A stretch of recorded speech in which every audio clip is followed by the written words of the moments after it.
بسم الله الرحمن الرحيم. الرحمن علم القرآن.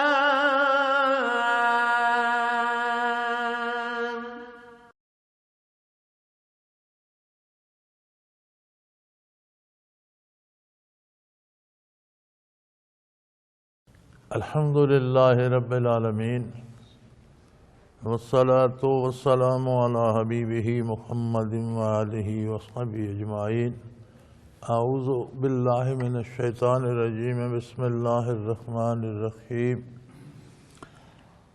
أذلك خير نزلا أم شجرة الزقوم إنا جعلناها فتنة للظالمين إنها شجرة تخرج في أصل الجحيم طلعها كأنه رؤوس الشياطين فإنهم لآكلون منها فمالئون منها البطون ثم إن لهم عليها لشوبا من حميم ثم إن مرجعهم لإلى الجحيم إنهم ألفوا آباءهم ضالين فهم على آثارهم يهرعون ولقد ضل قبلهم أكثر الأولين وَلَقَدْ أَرْسَلْنَا فِيهِمْ مُنذِرِينَ فَانظُرْ كَيْفَ كَانَ عَاقِبَةُ الْمُنذَرِينَ إِلَّا عِبَادَ اللَّهِ مِنْهُ الْمُخْلَصِينَ. اللهم سبحانك لا علم لنا إلا ما علمتنا إنك أنت العليم الحكيم. مولاي صل وسلم دائما أبدا على حبيبك خير الخلق كلهم.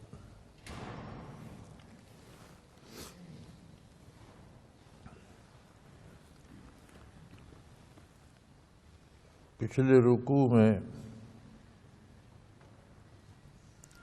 اللہ کے انعامات اور اہل جنت کے حالات کا تذکرہ چل رہا تھا. یہاں ارشاد ہوتا ہے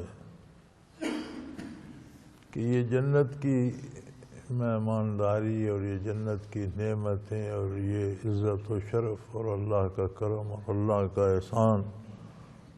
اذالک خیر نزلا ام شجرۃ الزقوم، یہ بہترین مہمانداری ہے، بہترین رہائش ہے، بہترین انجام ہے، یا تھور کے درخت.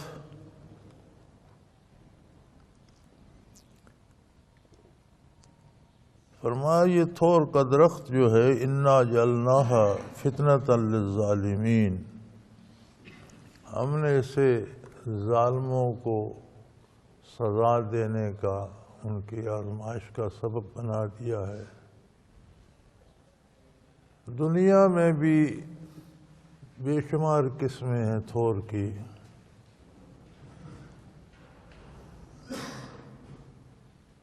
اور اب تو ایک رواج ہو گیا ہے، کیونکہ یہودی اور عیسائی اسے بنگلوں، کوٹھیوں پر اور گھروں میں سجاتے تھے، تو اب ہمارے ہاں بھی رواج ہو گیا. ہر کھاتے پیتے بندے نے گملوں میں لگا کر گھروں میں سجا رکھا ہوتا ہے. حالانکہ یہ دوزخ کی نشانی ہے. تو تھور عجیب درخت ہے دنیا میں بھی کہ اس کے پتوں پہ تو کانٹے ہوتے ہیں، اس پہ جب پھول آتے ہیں تو اس کی پھول کی پتیوں پہ بھی کانٹے ہوتے ہیں، اور جب اس پہ پھل لگتے ہیں اس کے پھل پر بھی کانٹے ہوتے ہیں. یہ تو دنیا کے تھور کا حال ہے. تو وہ جو بات اللہ کریم آخرت کی اور جہنم کی کر رہے ہیں وہ یہ دنیا کا تھور نہیں ہوگا، بلکہ وہ بہت زیادہ عذاب دہ اور عجیب و غریب شجر ہوگا، درخت ہوگا. انہا شجرۃ تخرج فی اصل الجحیم، یہ جہنم کی تہ سے اگے گا، اگتا ہے. جو جہنم میں تھور ہے وہ جہنم کی تہ سے، اصل نیچے بنی اسفل السافلین سے، جہنم کے انتہائی نیچے سے اگتا ہے.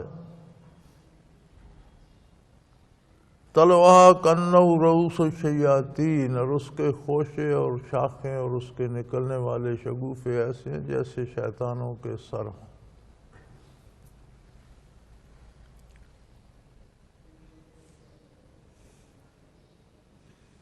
شیاطین کے چہرے مسخ اور ان کے سر درندوں اور ہیبتناک جانوروں کی طرح ہوتے ہیں. انسانوں کو دیکھنے میں نہیں ملتے. تو کچھ عرصہ پہلے کسی نے مجھے ایک تصویر بھیجی حرم کی.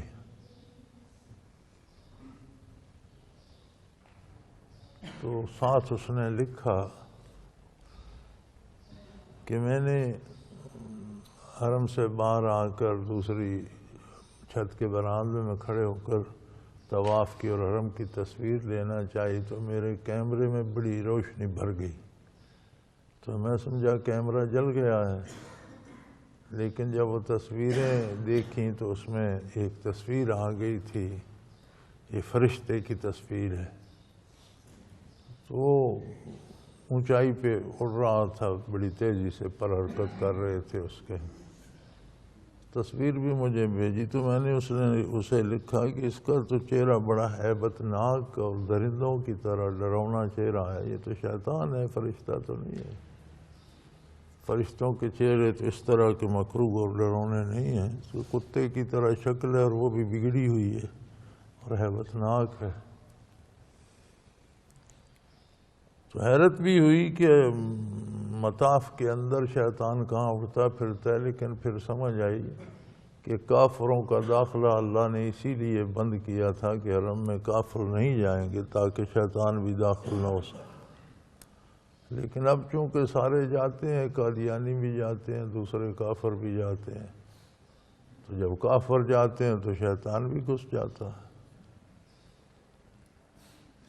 تو قدرتی طور پر فرمایا اس کے جو خوشے ہوں گے وہ ایسے ہوں گے جیسے شیطانوں کے سر، جو ہمیشہ ڈراؤنے ہیبتناک اور کبھی ہوتے ہیں.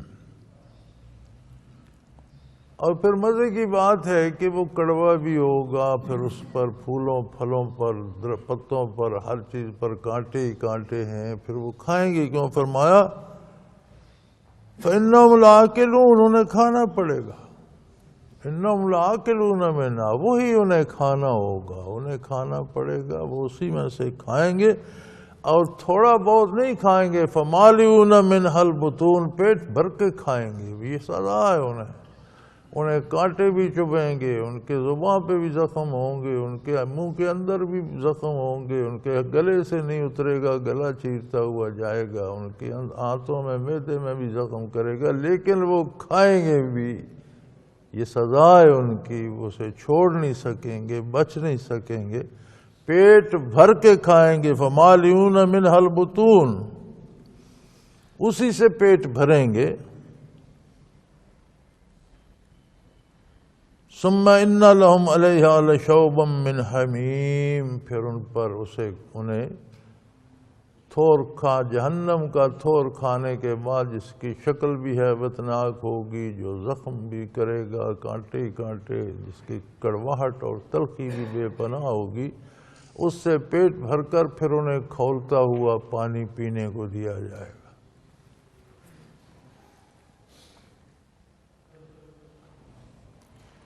اس کی وضاحت میں لکھتے ہیں کہ جہنمیوں کو جو پانی ملے گا وہ اتنا کھولتا ہوا ہوگا کہ اس طرح چہرے کے قریب کریں گے تو چہرے کا گوشت اور کھال اس سے جلس کر گل کر اس میں گر جائے گا. لیکن وہی پینا پڑے گا. جہنم میں جو اعضاء گلتے سڑتے جائیں گے پیچھے نئے پیدا ہوتے جائیں گے.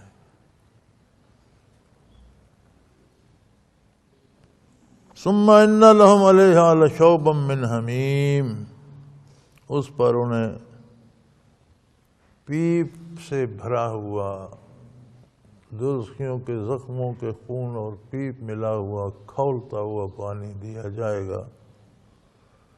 ثُمَّ إِنَّ مَرْجِعَهُمْ لَإِلَى الْجَحِيمِ، اور پھر انہیں دوزخ کی طرف، آگ ہی کے ڈھیروں کی طرف لوٹا دیا جائے گا. یعنی یہ ان کا کھانا ہوگا، یہ ان کا پینا ہوگا، اور یہ ان کا ٹھکانہ ہوگا.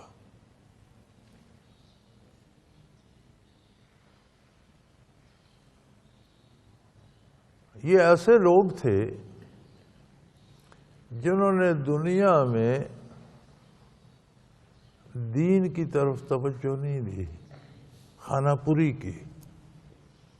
یہ بڑی عجیب بات ہے کہ دین کی ضرورت اللہ نے انسانی فطرت میں رکھ دی ہے۔ کوئی بندہ دنیا پہ ایسا نہیں آتا جسے دین کی ضرورت محسوس نہ ہوتی، لیکن اکثریت خانہ پوری کر لیتی ہے۔ آپ غیر آباد اور جنگلوں کی دنیا کے حالات پڑھیں تو جو قومیں جنگلوں میں رہیں برباد ہوئیں، لباس کا شعور نہیں تھا، کھانے پینے کا شعور نہیں تھا، انہیں بھی لباس کا شعور نہیں، گھر بنانے کا شعور نہیں، غاروں میں پڑے ہیں، بے لباس ہیں، جنگلی ہیں، وحشی ہیں۔ وہاں بھی دیکھیں گے تو مذہب کے نام پر کچھ رسوم انہوں نے بھی ایجاد کر رکھے، یعنی اور انہیں کوئی دنیا کا پتہ نہیں، لیکن مذہب مزاج میں ہے۔ پڑھی لکھی دنیا کو دیکھ لیں، ایک نہ ایک مذہب ہر شخص کا ہے۔ اچھا، بعض ایسے ہیں جو اللہ کو نہیں مانتے، تو یہ اللہ کو نہ ماننا بھی تو ایک مذہب ہے، مذہب سے خالی نہیں ہے۔ انبیاء کو نہیں مانتے تو ان کا بھی ایک مذہب ہے۔ لیکن مصیبت یہ ہے کہ انسان دنیا میں آ کر اتنا کھو جاتا ہے دنیا میں، چونکہ دنیا اس کے سامنے ہے، اسے ظاہری آنکھوں سے دیکھتا ہے، اس کی لذت کو محسوس کرتا ہے، تو اتنا کھو جاتا ہے کہ دنیا دنیا دنیا کرتا مر جاتا ہے۔ آخرت کی اسے فکر ہی نہیں ہوتی۔ کوئی جو ایک مذہب مل گیا رواجن رسمن، برادری سے، والدین سے، پہلوں سے، وہ اپنا خانہ پوری کر دی اور بے فکر ہو گئے کہ یہ کام تو ہو گیا۔ دنیا میں ایسا کوئی نہیں کرتا۔ باپ مزدوری کرتا تھا تو بیٹا کوشش کرتا ہے کہ مزدور نہ بنے، کاریگر بن جائے۔ باپ کلرک تھا تو بیٹا افسر بننے کی کوشش کرتا ہے۔ باپ ہی کے کاروبار میں، باپ دکاندار تھا، بیٹا دکان پہ آتا ہے تو اسے بڑھانا چاہتا ہے دکانداری۔ باپ کا ایک کارخانہ تھا، بیٹا چاہتا ہے میرے 5 ہو جائیں۔ یعنی ہر کوئی دنیاوی امور میں ترقی کرنا چاہتا ہے، سبقت لے جانا چاہتا ہے، آگے بڑھنا چاہتا ہے۔ دین کے معاملے میں بے فکر ہیں، باجی ہو گئی خانہ پوری، ہو گئی، میں فلاں ہوں، میں فلاں ہوں، میں فلاں ہوں۔ دنیا کے لیے ہر بندہ یہ سمجھتا ہے کہ یہ نظام میرے ساتھ ہی چل رہا ہے، فرصت ہی نہیں کسی کو، اللہ کی یاد کی بھی فرصت نہیں۔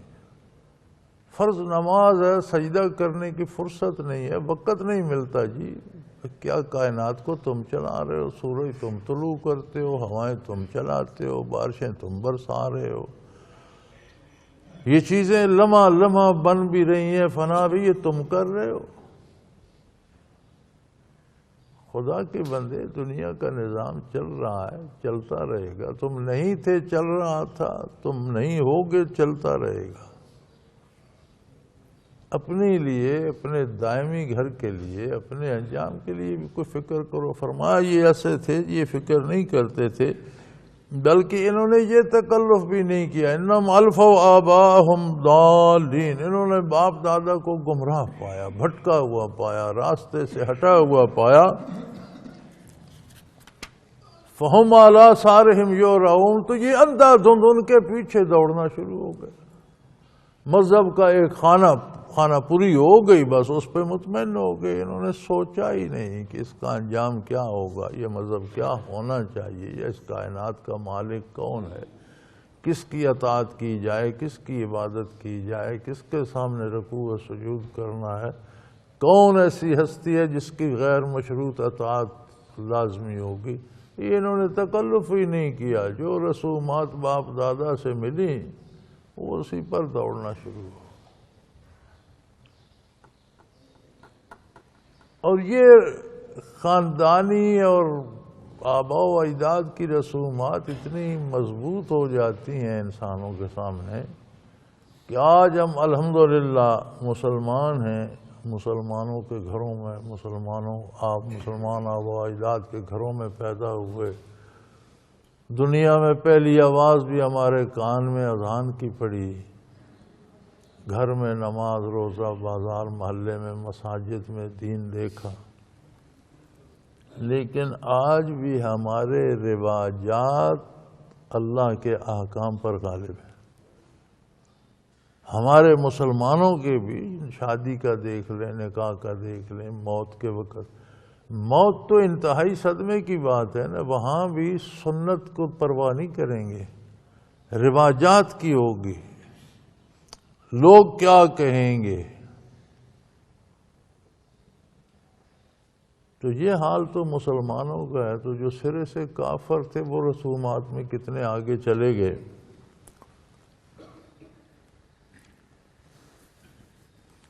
فَمَا عَلَىٰ آثَارِهِمْ يُهْرَعُونَ، یہ اندھا دھند ان گمراہ آبا و اجداد کے پیچھے بھاگتے رہے. اور یہ کوئی عجیب بات نہیں تھی. وَلَقَدْ ضَلَّ قَبْلَهُمْ أَكْثَرُ الْأَوَّلِينَ، ان سے پہلے بھی لوگ، بڑے بڑے لوگ گمراہ ہوئے، بڑی بڑی قومیں گمراہ ہوئیں. تو کیا انسان کی گمراہی کوئی کائنات کا بگاڑ لیتی ہے یا اللہ کریم کا کچھ بگاڑ لیتی ہے؟ کچھ نہیں ہوتا. جتنا کوئی گمراہ ہوتا ہے وہ اپنے آپ پہ ظلم کرتا ہے، اپنی تباہی کے اسباب پیدا کرتا ہے، اپنے آپ کو برباد کرتا ہے. لیکن اللہ ایسے کریم ہے کہ انہوں نے گمراہی کی، ان سے پہلوں نے گمراہی اختیار کی، کفر اختیار کیا، اللہ کی نافرمانی اختیار کی، اس کے ساتھ دوسروں کو شریک مانا. وہ ایسا کریم ہے کہ وَلَقَدْ أَرْسَلْنَا فِيهِمْ مُنذِرِينَ، ہم نے ان کو انجام سے باخبر کرنے والوں سے سرفراز فرمایا. وہ نافرمانیاں کرتے رہے، ہم نے ان میں انبیاء اور رسل مبعوث فرمائے جنہوں نے انہیں کفر کے انجام بد سے بر وقت آگاہ کیا، دنیا میں بتایا. وقت تھا عمل کا، انہیں بتایا کہ یہ تم غلط کر رہے ہو، اس کا انجام یہ ہوگا، اس کا انجام جہنم ہوگا، اس میں تمہیں یہ سزائیں ملیں گی، اس سے توبہ کرو، رجوع اللہ کرو. یعنی اللہ کتنا کریم ہے کہ لوگوں نے کفر کیا، گمراہ ہوئے، اس نے ان میں نبی اور رسول بھیجے. جب انہوں نے پیغمبروں کی بات بھی نہیں سنی، رواجات کو نہیں چھوڑا، فانظر کیف کان عاقبۃ المنذرین، تو پھر دیکھ لیجئے جنہیں بر وقت متنبع کر دیا گیا تھا کہ تمہارے عقیدے اور تمہارے کردار کا انجام جہنم ہے، اور پھر جہنم کی سزائیں بھی بتائی گئیں، یہ ہوگا. انہوں نے نہیں مانا، حتیٰ کہ آگے آخرت میں اب دیکھ لیجئے اب وہ ان کے ساتھ ہوگا جو ان کو بتا دیا گیا تھا. یہ کوئی نئی بات تو نہیں ہے، انہیں پتا تھا، یہ جان بوجھ کر آئے. فانظر کیف کان عاقبۃ المنذرین، تو اب اے مخاطب دیکھ لے جنہیں اللہ نے بر وقت متنبع کر دیا تھا، انہوں نے اگر بات نہیں مانی تو انجام کیا ہوا. مراد یہ ہے کہ لوگوں، تم سے پہلے جن قوموں نے انبیاء کا اتباع نہیں کیا ان کا انجام دیکھ لو، پھر اپنا فیصلہ کرو تم کس طرف جانا چاہتے ہو. الا عباد اللہ المخلصین، ہاں اللہ کے جو مخلص بندے تھے جنہوں نے انبیاء کا اتباع اختیار کیا، دامان رسالت کو تھاما، عقیدے کی اصلاح کی، کردار کی اصلاح کی، اور خلوص سے دل کے ساتھ، دل کی گہرائیوں کے ساتھ عظمت الہی کو مانا، صداقت پیغمبر کو تسلیم کیا، اور پوری زندگی کوشش کرتے رہے، اطاعت کی لگے رہے، ان کا تو کچھ نہیں بگڑا. وہ بھی تو آدم علیہ السلام کی اولاد تھے، وہ بھی انسان تھے. ان کے ساتھ دنیا سے ہو کر برزخ میں آئے، برزخ سے میدان حشر میں پہنچے، میدان حشر سے وہ تو نہ انہیں کوئی دنیا میں تکلیف ہوئی، نہ انہیں برزخ میں کوئی دکھ پہنچا، نہ قیامت کے دن انہیں کوئی تکلیف ہوئی، وہ مزے سے جنت میں بھی چلے گئے۔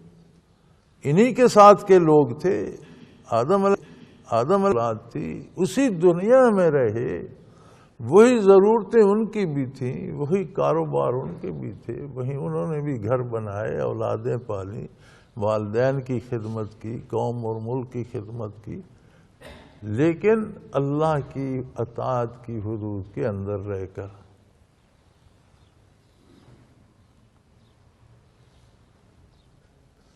پھر مختصراً واقعہ ارشاد ہوتا ہے وَلَقَدْ نَادَانَا نُوحٌ فَنِعْمَ الْمُجِيبُونَ، کہ نوح علیہ السلام نے ہمیں تنگ آ کر پکارا۔ اب نوح علیہ السلام نے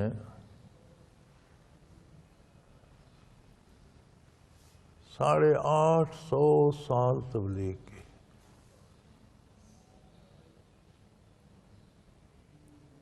8.5 صدیاں مسلسل تبلیغ کرتے رہے، محنت کرتے رہے، مجاہدہ کرتے رہے، لوگ مارا کرتے تھے، انہیں مار مار کے بے ہوش کر کے پھینک جاتے تھے، تمسخر اڑایا کرتے تھے، مذاق کیا کرتے تھے،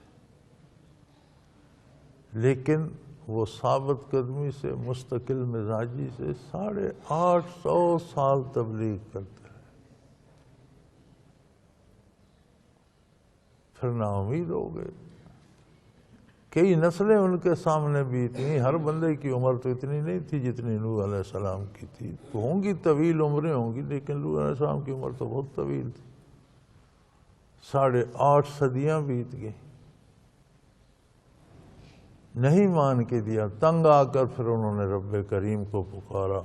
وَلَقَدْ نَادَانَا نُوحٌ، نوح علیہ السلام نے ہمیں پکارا، فَنِعْمَ الْمُجِيبُ، تو ہم جیسا فریاد سننے والا کون ہے، ہم خوب فریاد سننے والے، ہم نے اپنے نبی کی فریاد سنی۔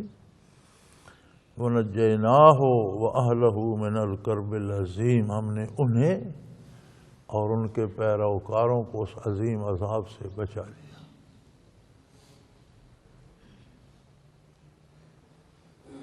اور کفار کو ہم نے ایسے عذاب میں مبتلا کیا کہ دنیا میں ان کا نشان باقی نہ رہا، اس طرح تباہ ہوئے کہ کوئی کسی کافر کا نشان دنیا میں باقی نہ رہا۔ وَجَعَلْنَا ذُرِّيَّتَهُ هُمُ الْبَاقِينَ، اور اس کے بعد ہم نے صرف دنیا پھر نوح علیہ السلام کی اولاد سے آباد ہوئی، اس سے پہلے جتنے کفار تھے سب تباہ ہو۔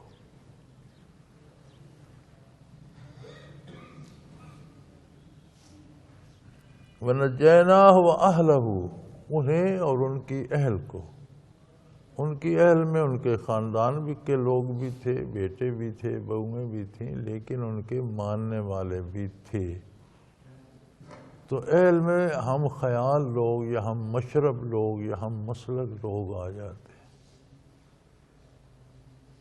بہت کم تعداد تھی، بعض حضرات نے 80، بعض نے 82 لکھے۔ اب 850 سال میں خاندان کے افراد شامل کر کے کل 80 یا 82 مرد عورتیں تھیں، اور ان میں سے بھی پھر جو نوح علیہ السلام کے بیٹے کشتی میں سوار تھے صرف ان کی نسل چلی، ان کی ایک اہلیہ طوفان کی نظر ہو گئی، ان کا بیٹا طوفان میں غرق ہوا۔ اہل میں سگا بیٹا اہل میں نہیں ہے، وہ طوفان میں غرق ہو گیا، اور ماننے والے اور پیروکار اہل میں شامل ہیں۔ نجیناہ وآلہ، اور اس کے لیے انہوں نے دعا بھی کی کہ بار الہ تو نے تو فرمایا تھا کہ تمہاری اہل کو سلامت رکھوں گا، تو جواب ہوا انہ لیس من اہلک، وہ آپ کی اہل میں نہیں ہے، انہ عمل غیر صالح، وہ بدکار ہے، اس کا کردار غیر صالح ہے، لہذا وہ آپ کی اہل میں نہیں ہے۔ تو سگے بیٹے نے پیروی نہیں کی، وہ اہل میں شامل نہیں ہے۔ غیروں میں سے جن افراد نے اتباع کیا، ایمان لائے، اطاعت کی، وہ اہل میں شامل ہے۔ تو یہ آل اور اہل، یہ دو ایسے لفظ ہیں کہ جن میں ہم خیال، متبعین اور ساتھی سارے آ جاتے ہیں۔ تو فرمایا پھر ہم نے کفار کا ایسا نام مٹا دیا کہ بعد میں جتنی دنیا چلی نوح علیہ السلام کی اولاد سے دنیا کو ہم نے آباد کیا، اسی لیے انہیں آدم ثانی بھی کہا جاتا ہے۔ وَتَرَكْنَا عَلَيْهِ فِي الْآخِرِينَ، اور پھر پیچھے آنے والوں میں ہم نے ان کا ذکر خیر، ذکر جمیل جاری کر دیا۔ اب قرآن حکیم میں بھی کئی جگہ ان کا ذکر خیر آیا ہے، تو گویا قیامت تک قرآن کریم رہے گا تو اس میں ان کا ذکر خیر بھی رہے گا۔ امت مرحومہ حضور اکرم صلی اللہ علیہ وسلم کے خدام جب تک قرآن پڑھتے رہیں گے ان کا ذکر خیر بھی چلتا رہے گا۔ ہم نے ان کے ذکر کو بھی دوام بخش دیا۔ سلام علی نوح فی العالمین، اور سلامتی ہو نوح علیہ السلام پر سارے جہانوں میں، ان دنیاؤں میں بھی، برزخ کی فضاؤں میں بھی، قیامت کے روز بھی، آخرت میں بھی، ہر جگہ سلامتی ان کا نصیب ہے۔ اللہ نے ان کے لیے سلامتی، رحمت، کرم، قرب مقرر کر دیا۔ اِنَّا كَذَلِكَ نَجْزِي الْمُحْسِنِينَ، یقیناً جو لوگ خلوص دل سے ہماری اطاعت کرتے ہیں ہم ان کو ایسا ہی نوازا کرتے ہیں۔ اِنَّا كَذَلِكَ نَجْزِي الْمُحْسِنِينَ، خلوص دل، محسن کون ہوتا ہے؟ جو انتہائی صدق کے دل سے اطاعت کرتا ہے، رسمن نہیں کرتا، دکھانے کے لیے نہیں کرتا، سوداگری نہیں کرتا، خلوص دل سے اطاعت کرتا ہے کہ اس کی ذات ایسی ہے کہ اس کی اطاعت کی جائے۔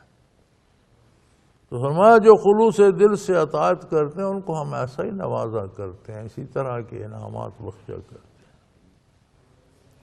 اِنَّهُ مِنْ عِبَادِنَا الْمُؤْمِنِينَ، بے شک یقیناً وہ ہمارے ایماندار بندوں میں سے، یعنی ایمان کا تقاضا یہ ہے، ایمان کہتے اس کو ہیں، بھئی اس کے ہم معنی لفظ ہیں، اعتبار، یقین، بات مان لینا، ایک ہی معنی ہے نا سب کا۔ تو ایمان مختص کیوں ہے عقیدے کے لیے؟ ایمان کا معنی یہ ہے کہ اس بات کو اس طرح مانا جائے کہ آئندہ زندگی اس کے مطابق ڈھل جائے۔ ہم بہت سی باتوں پہ یقین کر لیتے ہیں، لوگ ہمیں بات سناتے ہیں، مان لیتے ہیں، یقین بھی کر لیتے ہیں، ایمان نہیں بنتی۔ ایک واقعہ ہے کہیں ہوا، جس نے بتایا سچ بتا رہا ہوگا، یہ تو یقین ہو گیا، بات پہ اعتبار ہو گیا۔ ایمان وہ ہوگا کہ ہماری زندگی ویسی ہی ڈھل جائے، اور یہ بات صرف انبیاء علیہ السلام کی عظمت ہے کہ وہ اللہ جل شانہ کے بارے، آخرت کے بارے حقائق ارشاد فرماتے ہیں۔ جب ان کو مانا جاتا ہے تو وہ اعتبار نہیں رہتا، وہ ماننا نہیں رہتا، وہ یقین نہیں، بلکہ وہ یقین و اعتبار کا اعلیٰ ترین درجہ ایمان بن جاتا ہے۔ ایمان کا تقاضا یہ ہے کہ زندگی اس کے مطابق ڈھل جائے، وہ ایمان۔ اِنَّهُ مِنْ عِبَادِنَا الْمُؤْمِنِينَ، یقیناً نوح علیہ السلام ہمارے ایماندار بندوں میں سے، ایمان رکھنے والے بندوں میں سے تھے۔ ارشادات باری پہ وہ کامل یقین تھا کہ زندگی کا ہر لمحہ اس میں ڈھل گیا۔ ثم اغرقنا الآخرین، پھر دوسروں کو جو ایمان نہیں رکھتے تھے سب کو ہم نے غرق کر دیا۔ وَإِنَّ مِنْ شِيعَتِهِ لَإِبْرَاهِيمَ، اور ان کے بعد آنے والوں نے پھر جو انہی کا دعویٰ ان جیسا ہونے کا کرتے تھے مگر ویسا تھے نہیں، ان میں ہم نے ابراہیم علیہ السلام کو پیدا کیا۔ لفظ شیعہ قرآن کریم میں غالباً 8 دفعہ آیا ہے، مختلف آیات۔ شیعہ کا لفظی معنی ہے گروہ، جماعت، ساتھ چلنے والے. آپ نے ایک عام لفظ استعمال ہوتا ہے مشائیت، ساتھ چلنا. آپ احتراماً کسی کے ساتھ چلتے ہیں تو اسے مشائیت کہا جاتا ہے. اسی سے یہ بھی نکلا ہے، ساتھ چلنے والے، ہم خیال. قرآن کریم نے اس لفظ کو جہاں بھی استعمال کیا ہے گمراہ فرقوں پہ کیا ہے، خصوصاً ان گمراہ فرقوں پہ جو کافر تھے، گمراہ تھے، لیکن خود کو حق پر سمجھنے کا دعویٰ رکھتے. جیسے ان فرعون علا فی الارض، فرعون زمین پر بہت پھیلا، بہت متکبر، بہت تکڑا، بہت زوراور تھا. علا فی الارض، بہت زوراور تھا. وجعل اہلہ شیعا، اور اس کے رہنے والوں کو شیعہ بنا دیا، یعنی گروہوں میں بانٹ دیا، طبقوں میں بانٹ دیا، مختلف نظریات و باطل عقائد میں بانٹ دیا، کیونکہ دونوں طرف باطل تھا. اگر قبطی مسلمان نہیں تھے تو مسلمان اسرائیلی بھی نہیں تھے، ان کے پاس بھی دین نہیں تھا. قومیں الگ الگ تھیں، دو شیعہ بن گئے، دو گروہ بن گئے، مسلمان دونوں نہیں تھے. اسی طرح جہنم میں ڈالے جائیں گے مختلف گروہ، تو وہاں ارشاد ہوتا ہے کہ دیکھیں گے ہم ای شیعۃ اشد علی الرحمن، کون سا گروہ اللہ جو رحمان ہے ان کے مقابلے میں تکڑا ہے، دیکھیں گے کون انکار کرتا ہے جہنم میں جانے سے. اسی طرح باقی جہاں جہاں بھی یہ لفظ استعمال ہوا ہے ان گروہوں پہ ہوا ہے جو باطل پر تھے، کافر تھے، لیکن دعویٰ یہ تھا کہ ہم حق پر ہیں. اسی طرح نوح علیہ السلام کے بعد جب لوگ بگڑے تو دعویٰ ان کا تھا کہ ہمارے پاس وہی دین ہے جو ان کا تھا.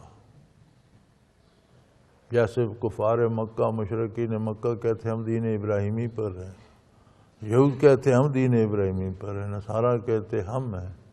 تو اللہ کریم نے بڑا خوبصورت جواب دیا کہ دین ابراہیم علیہ السلام حنیف، راست باز، توحید پرست اور اللہ کی وحدانی، وہ مشرکوں میں سے نہیں تھے. تم تو شرک کرتے ہو، ابراہیمی دین پر کیسے ہو؟ تو یہاں بھی فرمایا کہ ان کے شیعوں میں ہم نے ابراہیم پیدا کر دیا. اب جن میں پیدا ہوئے دیکھ لیں، پہلا مقابلہ ہی والد کے، والد پہلی پناہ گاہ ہوتا ہے بیٹے کی، اولاد کی. لیکن والد نہ صرف بت گر تھا، بت پرست بھی تھا، اور بت خانے کا انچارج بھی، امیر تھا، شاہی دربار کا بیٹھنے والا تھا، اور بت خانوں کا رئیس تھا. تو گھر سے ہی جو ابتدا ہوئی قوم تو پھر آگے آ گئی، پھر قوم کے ساتھ ٹکرا ہوا، بادشاہ وقت کے ساتھ، حکومت وقت کے ساتھ ٹکرا ہوا. تو گھر سے لے کر شاہی محل تک سارا یہی کفر و شرک چھایا ہوا تھا. فرمایا ہم ایسے قادر ہیں کہ ان میں ہم نے ابراہیم کو پیدا کر دیا. اور پھر آگے تعریف کی، اذ جاء ربہ بقلب سلیم، وہ میرا ایسا کھرا بندہ تھا کہ وہ سالم دل لے کر، سلامت دل لے کر، جو کفر و شرک سے بھی سلامت تھا، گناہ اور برائی سے بھی سلامت تھا، ہر طرح کے عیب سے پاک، صاف ستھرا، سلامت، محفوظ قلب لے کر جو میرے پاس آئے.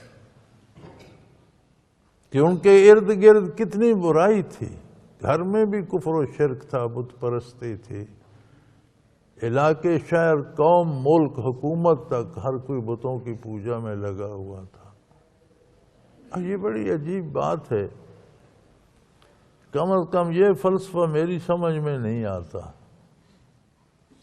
کہ نمرود خود کو بھی خدا کہتا تھا، بتوں کی پوجا بھی کرتا تھا. کمال ہے، جب تم خود خدا ہو پھر یہ بتوں کی پوجا کرو. اسی طرح فرعون خدائی کا دعوے دار بھی تھا، بتوں کی پوجا بھی کرتا. کمال ہے، عجیب عقل ہے ان لوگوں کی بھی. جب تم اپنے آپ کو خدا کہتے ہو پھر بت خدا کہاں سے آ گئے؟ یہ میری سمجھ میں نہیں آیا ابھی تک کہ یہ ایسا کیا عجیب بات ہے. انسانی عقل بھی کیا کیا تماشے کرتی ہے. جب تم خود خدائی دعوے دار ہو تو پھر پتھر کے خدا کیوں بنائے ہوئے؟ نمرود و شداد فرعون بتوں کے بھی پجاری تھے، کمال ہے۔ اب یہ قوم جو ہے یہ بتوں کو بھی پوجتی تھی، ستاروں کی بھی پجاری تھی، ان کو بھی پوجتی تھی، بادشاہ بھی خود کو خدا کہتا،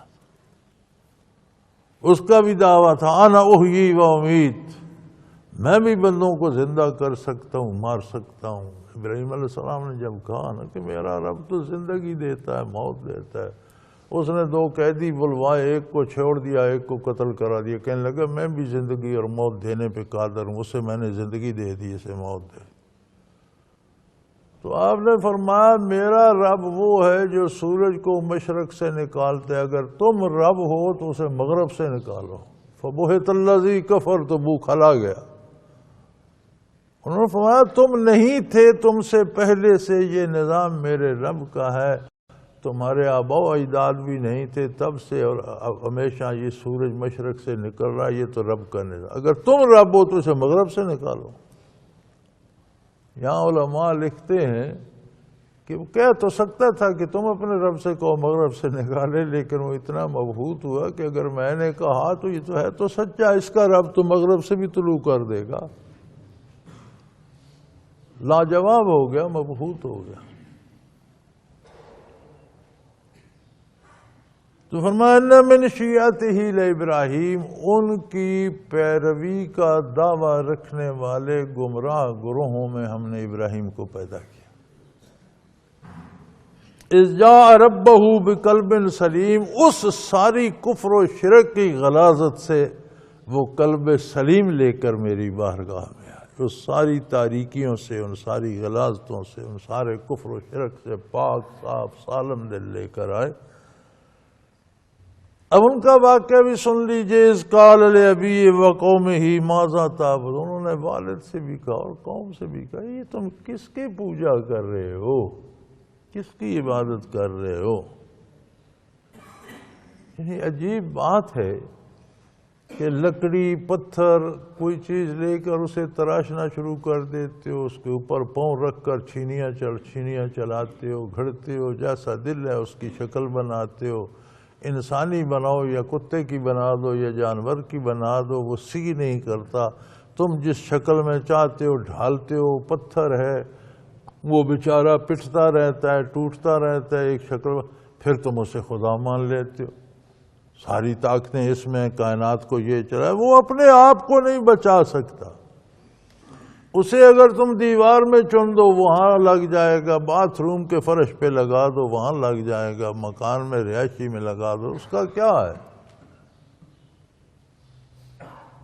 تو انہوں نے کہا تم کس چیز کی پوجا کرتے ہو؟ کبھی یہ سوچا یہ بے جان پتھر، یہ بے جان لکڑی جسے تم تراشتے ہو، اس پہ آرے چلاتے ہو، اس پہ کاٹتے ہو، تیشے چلاتے ہو، چو نہیں کرتی، تو یہ کیسے تمہاری پروردگار بن گئی؟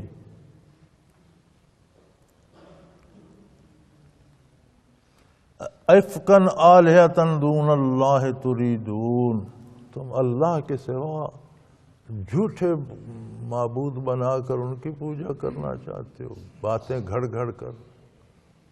معبود ایک ہے، برحق ہے، کوئی دوسرا نہیں ہے اس کے ساتھ، واحد ہے، لا شریک ہے، تم جھوٹے موٹے گھڑ کے ان کی پوجا کرنا چاہتے۔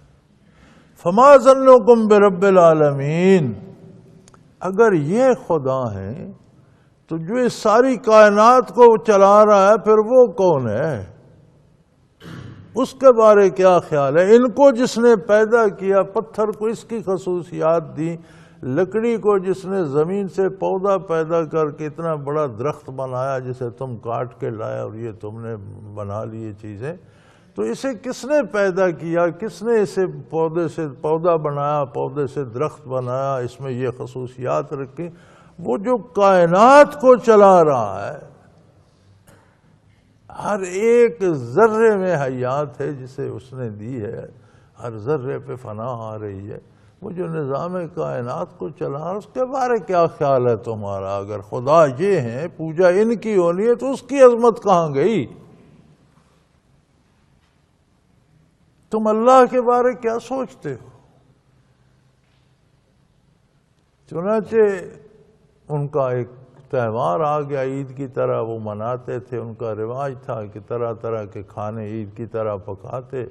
بت خانے میں ہر طبقے ہر قبیلے نے اپنے اپنے بت بنا رکھے تھے، وہ اپنا کھانا لے کر سجو کر تشتریوں میں بتوں کے آگے رکھ جاتے اور باہر میدان میں چلے جاتے، جو رسومات تھیں وہ ادا کرتے، پھر آتے اور اسے متبرک سمجھ کر اس کھانے کو اٹھا کر لے جاتے۔ وہ ان کی عید آ گئی تو انہوں نے ابراہیم علیہ السلام کو بھی کھینچا کہ آپ ہمارے ساتھ آئیں، آپ دیکھیں ہمارے مذہب کا کمال، دیکھیں ہم کیا کیا رسومات کرتے ہیں، کتنے خلوص سے کرتے ہیں۔ اور بڑی یہ عجیب بات ہے کہ جو لوگ رسومات کے اسیر ہیں وہ بڑی محنت کر کے انہیں پورا کرتے ہیں۔ ہم اپنا دیکھ لیں، ہمارے گھروں میں جو رسومات ہیں وہ ہم پوری طرح کرتے ہیں، پیسہ بھی خرچ کرتے ہیں، وقت بھی دیتے ہیں۔ جب دین کی باری آتی ہے تو مصروف ہو جاتے ہیں، فرصت نہیں ملتی، طبیعت ٹھیک نہیں، رسومات میں کوئی بہانہ نہیں ہوتا۔ تو ابراہیم علیہ السلام نے فنظر نظرۃ فی النجوم، چونکہ وہ نجوم پہ بہت یقین رکھتے تھے تو انہوں نے بھی ستاروں کی طرف نگاہ دوڑائی اور کہہ دیا میری طبیعت ٹھیک نہیں ہے۔ یہ علم نجوم کیا ہے؟ جس طرح یہ علم طب کیا ہے، میڈیکل کیا ہے، میڈیکل سائنس ہے، یہ کیا ہے؟ اللہ کریم نے ضابطے اور قاعدے بنائے ہیں، کون سا سیل کہاں کیسے پیدا ہوگا، کس سیل سے کون سا سیل ملے گا تو اس کا نتیجہ کیا ہوگا، کہاں کسی سیل میں خرابی آئے گی تو بیماری بن جائے گی، کون سی جڑی بوٹی یا کون سی غذا اسے دی جائے گی تو وہ اس کی دوا بن جائے گی، وہ ٹھیک ہو جائے گا۔ یہ ضابطے بھی اللہ نے انسان کو بتائے۔ اب ہم فزیکلی جب ہم بیمار ہوتے ہیں، بخار ہوتا ہے، کوئی اور تکلیف ہوتی ہے تو ڈاکٹر اسے ان اندازوں سے جو وہ چیک کرتا ہے یا وہ ٹیسٹ خون کے لیتا ہے تو اندازوں سے متعین کرتا ہے کہ یہ بیماری ہے، پھر وہ اندازہ کرتا ہے کہ اس کی دوا فلانی ہے۔ جس طرح یہ ہیومن باڈی کا نظام ہے اسی طرح اس کائنات کا نظام ہے، اس میں ستارے سیارے یہ سارے اس طرح چلتے ہیں جس طرح بدن میں نبض چلتی ہے۔ ان کی جو جگہیں ہیں، ان کے جو مقامات ہیں، جو ان کی گردش کی سڑکیں بنی ہوئی ہیں وہ اسی پہ کاربند ہیں، اس کے اوقات مقرر ہیں، کس ستارے کو کس وقت کہاں ہونا ہے۔ وہ ازل سے چل رہے ہیں، قیامت تک چلتے رہیں گے، قیامت آئے گی تو تباہ ہوں گے۔ سورج سے لے کر ہر سیارے ستارے تک، جس طرح سورج سارا سال اپنے مقرر راستے پہ چلتا ہے، چاند اپنے مقرر راستے پہ اسی طرح ہر ستارہ سیارہ چلتا ہے۔ اب ان کے ساتھ دنیا میں کیا کیا واقعات روح پذیر ہوتے ہیں یہ بھی ایک علم ہے۔ جن لوگوں نے اسے حاصل کیا وہ اندازہ کر، جس طرح طبیب نبض کی دھڑکن سے اندازہ کر لیتا ہے کہ تمہارے بدن میں یہ مرض ہے، ڈاکٹر بلڈ رپورٹ سے اندازہ کر لیتا ہے کہ یہ بیماری ہے، نجومی ستارے دیکھ کر اندازہ کر لیتا ہے کہ یہ ہو رہا ہے، یہاں تک درست ہے۔ جس طرح ہم نبض کے طبیب پر ایمان نہیں رکھتے کہ جو اس نے کہا یہ ہاں یہ ہوتا ہے ہمیں کہ حکیم ایسا کہہ رہا ہے، ہو سکتا ہے ایسا ہی، ڈاکٹر بلڈ رپورٹ سے نتیجہ کرتے ہیں تو ہمیں ہوتا ہے کہ ایسا ہو سکتا ہے، تو ہم پھر یہ بھی سوچتے ہیں ہو سکتا ہے اسے غلطی لگ گئی، ہو سکتا ہے مشین کو غلطی لگ گئی جس نے بلڈ رپورٹ دی، ایسا بھی ہوتا ہے۔ اسی طرح علم نجوم کے اندازے بھی اسی حد میں رہیں کہ یہ ایک اندازہ ہے، یہ غلط بھی ہو سکتا ہے تو کوئی بری بات، لیکن اس پر یقین کر لیا جائے کہ ایسا ہی ہوگا تو یہ اللہ کے ساتھ شرک کے حد میں داخل ہو جاتا ہے کہ مؤثر بالذات احکام الہی ہیں، ستاروں کی رفتار نہیں۔ تو علامہ مرحوم نے اس کے بارے کیا خوب ارشاد فرمایا تھا کہ ستارہ میرے مقدر کی کیا خبر دے گا، میرے مقدر کی کیا خبر دے گا کہ خود فراخی افلاک میں ہے خار و زبو، خود پابند ہے احکام الہی کا، اپنی مرضی سے نہ رک سکتا ہے نہ چل سکتا ہے، چاہے نہ چاہے اللہ کی اطاعت اسے کرنی ہے، وہ اپنی مجبوریاں نبھا رہا ہے، میرے مقدر کی اطلاع وہ کہاں دے گا؟ تو یہ ایک علم ہے۔ تو وہ چونکہ ستارہ پرست بھی تھے تو ان کی تسلی کے لیے اب ستاروں کو دیکھنے میں تو کوئی حرج نہیں، انہوں نے ستاروں کی طرف نگاہ کر کہا یار میری طبیعت ٹھیک ہے، انہوں نے سمجھا شاید نجوم کی وجہ سے کہہ رہے ہیں، واقعی ایسا ہوگا۔ فقال انی سقیم، کہ میری طبیعت درست نہیں ہے۔ فتولوا عنہ مدبرین، تب وہ لوگ انہیں چھوڑ کر چلے گئے کہ ہمارا تو وقت نکلا جا رہا ہے، ہمیں اپنی رسومات ادا کرنی ہے، چلو یہ نہیں آتے، ان کی طبیعت نہیں ٹھیک تو نہ آئے۔ وہ جب باہر میدان میں چلے گئے تو انبیاء اللہ کے بڑے عجیب بندے ہوتے ہیں، اور انبیاء کا یقین، ایمان اور ان کی جرأت یہ نبی ہی کو نصیب ہوتی۔ اب زبانی تو مدت سے بحثیں چل رہی تھیں، انہیں سمجھا رہے تھے، ستاروں کی انہیں بتا رہے تھے، رات کو ستارہ دیکھا، کہا اس کی پوجا کرو، یہ باقی سب سے روشن ہے، اس کی کرنی چاہیے۔ جب وہ غروب ہو گیا تو فرمایا یار اس کی کیا ہوگی، یہ تو خود غروب ہو گیا۔ پھر چاند نکل آیا، فرمایا اس کی کر لو، یہ بہت روشن ہے، وہ بھی غروب ہو گیا۔ پھر سورج نکل آیا، فرمایا ان سب میں یہ تکڑا ہے، اس کی پوجا کیا کرو، وہ بھی غروب۔ فرمایا انی لا احب الافلین، جو اپنا وجود قائم نہیں رکھ سکتے میں ان سے کیا خاک حاصل کروں گا، ان سے کیا محبت۔ یہ ساری بحثیں چلتی رہیں۔ جب انہوں نے دیکھا کوئی بات ان کے پلے نہیں پڑ رہی تو اس عید پر جب وہ باہر چلے گئے اور ابراہیم علیہ السلام نہیں گئے تو فراغ الی آلہتہم، تو وہ ان کے اس بت خانے میں ان کے اس بتوں کی طرف، ان کے معبودان باطلہ کی طرف متوجہ ہوئے، وہاں چلے گئے۔ وقال اللہ تاکن، بتوں سے کہنے لگے بھئی کھاتے کیوں نہیں ہو؟ تمہارے سامنے جو تھال پڑے ہیں، اتنی خوراک، اتنی بہترین پکوان پکا کر تمہارے سامنے رکھ گئے تو کھاتے کیوں؟ لا تاکلون، کھاتے کیوں نہیں ہو؟ اگر تم خود کھا پی نہیں سکتے، بات نہیں سن سکتے، جواب نہیں دے سکتے، تو یہ تمہاری پوجا کس خوشی میں کر رہے ہیں؟ الا تاکلون، کھاتے کیوں نہیں ہو؟ ما لکم لا تنطقون، تمہیں کیا ہو گیا، تم تو بات بھی نہیں کرتے۔ نطق ہوتا ہے بولنے کی قوت، تو تم میں تو بات کرنے کی استعداد ہی نہیں۔ لا ینطقون، تم میں تو کوئی لا تنطقون، تم تو بات کرنے کی استعداد سے ہی معلوم، تو بات ہی نہیں کر سکتے۔ کھانا کیا خاک ہے تم نہ سن سکتے ہو نہ بول سکتے ہو۔ فراغ علیہم ضربا بالیمین، تو انہوں نے ان پر خوب چوٹیں لگائی۔ ایک کلاڑا سا لے گئے، کوئی پتھر کے بت، کوئی لکڑی کے، جسے اٹھایا کلاڑا دے ضرباً بالیمین، دانے ہاتھ سے، یعنی زور سے لگائی، ضربیں توڑ پھوڑ کے رکھ دیے۔ فاقبلوا الیہ یزفون، تو انہوں نے وہ کلاڑا، ایک جو سب سے بڑا بت تھا، اسے نہیں توڑا۔ دوسری جگہ قرآن کریم میں وہ واقعہ مذکور ہے، کلاڑا اس کے کندھے پہ رکھ دیا۔ اب قوم نے تو واپس آنا تھا، قوم واپس آئی تو انہوں نے کہا یہ ہمارے بتوں کا یہ حال، کو تو تڑپ اٹھے کہ یار یہ ہمارے خداؤں کا یہ اشر کس نے کر دیا۔ کسی نے کہا وہ ابراہیم ایک جوان ہے، وہ ایسی باتیں، انہوں نے کیا ہوگا، انہیں بلایا گیا کہ یہ اشر ہمارے بتوں کا آپ نے کیا۔ انہوں نے فرمایا یہ جو کلاڑا لے کر کھڑا ہے اس سے پوچھو، یہ سارے جو ہے یہ ٹوٹے پھوٹے پڑے ہیں، یہ سلامت ہے، کلاڑا بھی اس کے پاس، اس نے سب کو مارا ہے، اس سے پوچھو، اس سے۔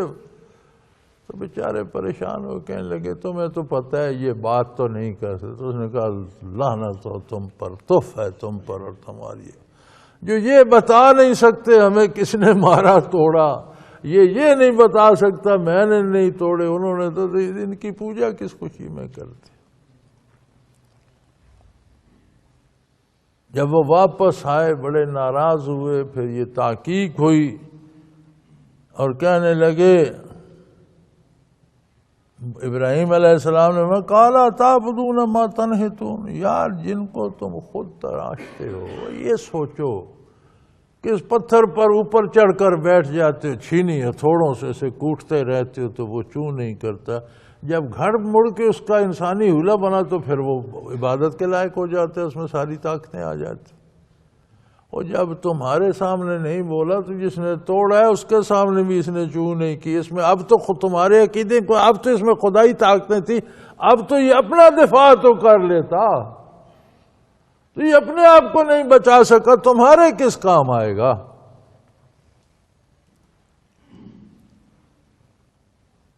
قَالَ تَعْبُدُونَ مَا تَنْحِتُونَ، تم جن چیزوں کو خود تراش خراش کے بناتے ہو ان کی پوجا شروع کر دیے، وَاللَّهُ خَلَقَكُمْ وَمَا تَعْمَلُونَ، تمہیں بھی اور تمہارے کام کرنے کی استعداد کو بھی، تمہاری قوت کے کار کو بھی اللہ نے پیدا فرمایا ہے۔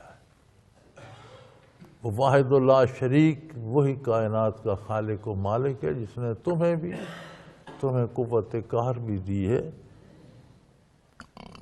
چنانچہ وہ سارے معاملات کے بعد جب لاجواب ہوئے، بادشاہ سے بھی مناظرہ ہوا، بادشاہ بھی لاجواب ہوا، تو آخری بات، جس بندے کے پاس دلیل نہ ہو وہ گالی دیتا ہے، لڑائی کو تیار ہو جاتا ہے، جب دلیلیں ختم ہو جائیں پیچھے جنگ رہ جاتی ہے۔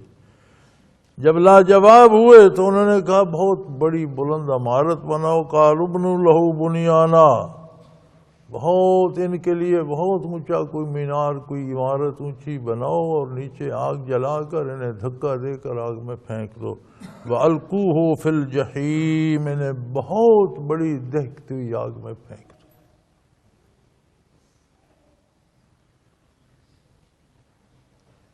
ان کی سزا یہی ہے، انہوں نے ہمارے بتوں کی توہین کی ہے۔ انہوں نے اپنی طرف سے وہ سارا ہیلا کیا، بہت بڑا آگ کا الاؤ جلایا، میلوں تک جس کی تپش جاتی تھی، بہت بڑی عمارت بنا کر انہیں اس میں گرا دیا۔ فَأَرَادُوا بِهِ كَيْدًا، انہوں نے بڑی تدبیر لڑائی کہ ابراہیم سے جان چھوٹ جائے گی، انہیں جلا کر بھسم کر دیں گے، ان کا نشان مٹ جائے گا۔ فَجَعَلْنَاهُمُ الْأَسْفَلِينَ، اللہ فرماتے ہیں ہم نے انہیں نیچا دکھایا۔ ابراہیم علیہ السلام کا کچھ نہ بگڑا، ان کی یہ تجویز بھی بیکار گئی، چونکہ دوسری جگہ ارشاد ہوتا ہے نا قُلْنَا يَا نَارُ كُونِي بَرْدًا، ہم نے آگ سے کہا بھئی تو ساری عمر جلاتی رہتی ہے، آج ذرا ابراہیم علیہ السلام کے لیے نہ جلانے والی، گرم نہیں ٹھنڈی ہو جا اور ان کے لیے سلامتی کا سبب بن جا، انہیں تیری لپٹیں جو ہیں وہ باد بہاری محسوس ہونی چاہیے۔ اور اللہ کریم نے، یاد رہے، اللہ کریم نے آگ کو حکم دیا، قُلْنَا يَا نَارُ كُونِي بَرْدًا، ہم نے آگ کو حکم دیا، آگ آج تجھے جلانا نہیں ہے، ابراہیم علیہ السلام کو لوریاں دینی ہیں اور انہیں باد بہاری کی طرح ان سے سلوک کرنا ہے۔ چنانچہ وہ تو ٹھیک ٹھاک وہاں سے نکل گئے، آگ جلتی رہی، کب آگ بجھی کب ٹھنڈی ہوئی، تب تک وہ وہاں سے ہجرت کر کے تشریف لے جا چکے تھے، اس کی سلطنت کی حدود سے نکل چکے تھے۔ وَقَالَ إِنِّي ذَاهِبٌ إِلَىٰ رَبِّي سَيَهْدِينِ، انہوں نے کہا میں اپنے اللہ کی طرف جا رہا ہوں، ایسی جگہ چلا جاؤں گا، اگر تم میری بات نہیں سنتے تو میں ایسی جگہ چلا جاؤں گا جہاں میں یکسوئی سے اللہ کی عبادت کروں گا، وہی میری رہنمائی فرمائے گا، مجھے ایسی جگہ لے جائے گا۔ چنانچہ آپ نے اپنی اہلیہ حضرت سارہ اور حضرت یوسف بھانجے تھے آپ کے، ان کے ساتھ آپ نے ہجرت فرما لی، وہاں سے نکل گئے۔ لیکن جب وہ وہاں سے نکل گئے تو قوم پر عذاب آ گیا اور قوم تباہ ہو گئی، بادشاہ بھی ذلیل ہو کر مر گیا اور قوم پر بھی عذاب آ گیا۔ تو انبیاء جب تھک ہار کر کسی قوم سے الگ ہو جاتے ہیں، وہ قوم عذاب سے نہیں بچا کرتی۔ نبی کریم صلی اللہ علیہ وسلم نے ہجرت فرمائی تو اہل مکہ کے سارے خواب چکنا چور ہو گئے، بدر میں ذلیل ہوئے، تباہ ہوئے، رسوا ہوئے، احد میں مارے گئے، بالآخر مکہ کی حکمرانی سے بھی گئے، شہر بھی اسلام کے قبضے میں آ گیا، اور وہی بچے جنہوں نے اسلام قبول کر لیا، جنہوں نے نہیں کیا وہ حد حرم سے بھی نکل گئے، جو مارے گئے وہ ویسے تباہ ہو گئے۔ تو انبیاء کا الگ ہو جانا باقی رہ جانے والوں کے لیے، یا جو تنگ کر کے الگ کرتے ہیں ان کے لیے تباہی کا سبب بن جاتا ہے۔ اسی لیے قاعدہ یہ ہے کہ بستیوں میں اہل اللہ اور نیک لوگ بھی ہونے چاہیے، یہ بھی مصیبتوں اور بلاؤں کا مداوع ہوتے ہیں۔ اور اگر کوئی قوم اتنی بگڑ جائے کہ وہ اپنے بستی شہر علاقے کے نیک لوگوں کو برداشت نہ کرے، انہیں علاقہ گاؤں شہر چھوڑنے پہ مجبور کر دے، تو پھر وہ عذاب الہی کا شکار ہو جاتا ہے۔ چنانچہ ابراہیم علیہ السلام نے تو ہجرت فرما لی اور وہاں سے چلے گئے، عمر مبارک گزرتی رہی، وقت گزرتا رہا، آپ کے کوئی اولاد نہ ہوئی، تو پھر آپ نے دعا کی، رب ہب لی من الصالحین، اے اللہ مجھے ایک نیک بیٹا عطا فرما، نیکوں میں سے کوئی مجھے عطا فرما، صالح اولاد عطا فرما۔ تو یہاں سے یہ تعلیم ملتی ہے کہ اولاد کے لیے ضرور دعا مانگو، لیکن یہ بھی دعا مانگو کہ اللہ نیک اولاد عطا فرما، صالح اولاد عطا فرما، اچھے افراد خاندان کے عطا فرما۔ اسی طرح رشتے جب تلاش کرتے ہو، بیٹوں کے لیے بہویں لاتے ہو، تو نجی دولت نہ دیکھا کرو، ٹھیک ہے دیکھو دنیاوی حالات کیسے ہیں، لیکن ساتھ یہ بھی دیکھو دین کتنا ہے، دین پر عمل کتنا ہے، شرم و حیا کتنی ہے۔ جب بچیوں کے لیے رشتے تلاش کرتے ہو تو عہدے تو دیکھ لیتے ہو، تنخواہیں اندازہ کرتے ہو، باپ کی دولت سے اس کو کتنے ملے، یہ سب یہ بھی دیکھ لیا کرو کہ اس میں دین کتنا ہے، اس میں نیکی کتنی ہے، یہ اللہ کے دین سے واقف بھی ہے یا نہیں، اور اس پر کتنا عمل کرتا ہے۔ بنیادی بات اولاد اور خاندان کے لیے بنیادی بات دین ہے، صالح ہونا شرط ہے۔ امیر غریب ہوتے رہتے ہیں، کتنے امراء ہیں جو بعد میں غریب اور فقیر ہو جاتے ہیں، کتنے فقیر ہیں جو غنی ہو جاتے ہیں۔ تو شاہوں کو گدا کر دے، گدا کو بادشاہ کر دے، اشارہ تیرا کافی ہے گھٹانے اور بڑھانے۔ پل بھر میں شاہی تخت سے اتار کر لوگوں کو جیل میں دے دیتا ہے، پھانسیاں دلوا دیتا ہے، حکومت پر بیٹھے ہوں کو گولی سے اڑا دیتا ہے، راستہ چلتے ہوں کو حکمران بنا دیتا ہے۔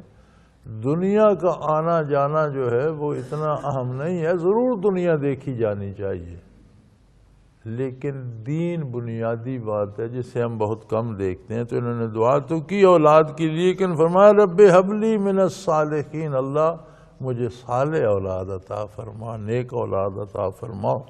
فبشرناہ بغلام حلیم، تو ہم نے انہیں ایک نرم دل، شفیق دل، مہربان دل بیٹے کی بشارت دی، تمہیں ہم بہت خوبصورت، بہت نرم دل، بہت باحیا، بہت پیارا بچہ عطا فرمائیں گے۔ وآخر دعوانا ان الحمدللہ رب العالمین۔ اللہ اللہ اللہ اللہ اللہ اللہ اللہ اللہ۔ حضرت امیر محمد اکرم آوان مد ذلہ العالی دارالعرفان منارہ ضلع چکوال میں سالہ سال سے قرآن و حدیث کے اوپر خطابات کر رہے ہیں اور سلسلہ نقش بندیہ اویسیہ کے مطابق لوگوں کو ذکر الہی کی تربیت دے رہے ہیں۔ وہ قرآن پاک کی تفسیر ترتیب وار بیان کر رہے ہیں۔ تفسیر قرآن کو وہ موجودہ ملکی اور بین الاقوامی حالات کے مطابق بیان کرتے ہیں۔ موٹر وے سے کلر کہار کے انٹرچینج سے نکلتے ہوئے، کلر کہار کی جھیل سے ہوتے ہوئے میانی، بوچھال اور نور پور سے گزرتے ہوئے دارالعرفان منارہ پہنچ سکتے ہیں۔ حضرت امیر محمد اکرم آوان نے بچیوں اور بچوں کی دینی اور دنیاوی تعلیم کے لیے سقارہ اکیڈمی کے نام سے ایک درسگاہ بھی قائم کی ہے، جس کا افتتاح ملک پاکستان کے صدر جنرل محمد ضیاء الحق نے اپنے دست مبارک سے کیا تھا۔ وہ تمام احباب جو اسلام کی طلب رکھتے ہیں ان سے گزارش ہے کہ دارالعرفان منارہ ضلع چکوال میں امیر محمد اکرم آوان صاحب کے خطابات سے مستفید ہوں۔ وہ ہر جمعے کو نماز سے پہلے بیان فرماتے ہیں۔ ہر ماہ کی پہلی اتوار کو ماہانہ اجتماع ہوتا ہے جس میں آپ خصوصی خطاب فرماتے ہیں اور پاکستان کے چاروں صوبوں سے احباب اس اجتماع میں شرکت کرتے ہیں۔ اس کے علاوہ یہاں سال میں 2 مرکزی اجتماعات بھی ہوتے ہیں، ایک رمضان المبارک میں اعتکاف کا اجتماع اور دوسرا جولائی اور اگست میں 40 دن کا اجتماع ہوتا ہے جس میں روحانی تربیت کی جاتی ہے۔ اپنا خون سیماب دے کر اتنا ہم کر جائیں گے، نام آقا کا چمن میں پھر رقم کر جائیں گے۔